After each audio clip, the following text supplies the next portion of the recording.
Thank you for having us out today. My name is Brent Whitaker with ADP, and we're going to take your systems and processes and we're going to whiteboard them today. So some of the things that you've told me is that you have a system of record, which is your payroll, where everything feeds from. And then from your payroll, you're very familiar with this, you have your ACA. So your system of payroll, which is your starting point, feeds into your ACA. And so with ACA, you guys are dealing with such things as eligibility, affordability, notices to associates, reporting, 1094, 1095. You also have things such as filings,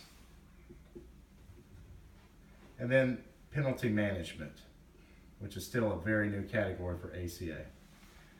So we have our ACA, but then we also have fields that feed from ACA, such as leave administration. And we know that there's 18 fields that feed from ACA to leave, and then leave can also feed back to payroll. When an employee is on leave, payroll and leave will communicate there. So what we want to talk about today is our health and welfare. So this is where we'll spend the majority of our time today. So currently, you've told me that your health and welfare is manual. So we understand that there's fields that feed into ACA from health and welfare, something like 48 fields that'll feed back and forth.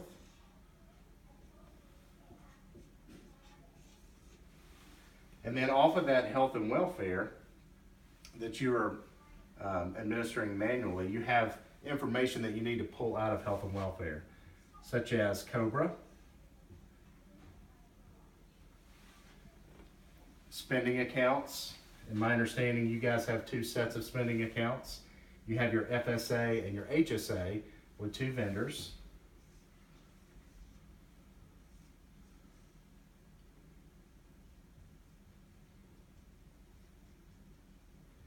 And so your spending accounts and COBRA have to report back to your system of record, your payroll. And that information will feed back and forth. And so there's a line of communication here back to your payroll system from your H&W and your spending accounts and COBRA. We also understand that out of your health and welfare system, you send carrier files, so premium payments. So carrier administration. We also understand that in order to have clean data, you will have to do dependent verification.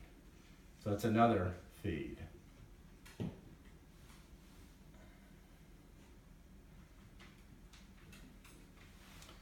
So we also want to communicate to the employees what they have as far as benefits. We want to make sure that everything is put onto one form and communicated properly so the employee will have that information.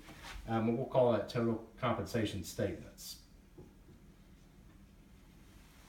So this is an overview of what your system looks like. So when we're looking at your benefit spend this year, you stated that you have a $20 million benefit spend. So when you're looking at that benefit spend, there's four things that we want to evaluate: the cost, the compliance, the consumerism, and your culture. So when we look at the $20 million, we look at the cost, and we want to make sure you get the best ROI on your benefit spend. When we're looking at HR, are you transactional or are you strategic? We have an HR individual, Kim Dwyer, from Advocate Healthcare. She has 35,000 employees. And a quote from her, is she states that HR does not need to be more transactional, it needs to be more strategic. So when we're looking at cost, are we putting our cost towards strategic measures? When we look at compliance, things like COBRA, leave, ACA, these have to be compliant or there's penalties involved. We want to make sure that there's a compliance factor. Also, consumerism. We want to make sure that the employee has cutting edge information, such as total comp statements. We want to make sure that information such as a mobile app can be conveyed to the employee. So we want to make sure the consumerism is there as well. And then also the culture of instant information, the mobile app, the information that is clean, that's accurate, that you're in compliant. That's the culture that your company wants. So when we're looking at transactional versus strategic, where does your HR department fall?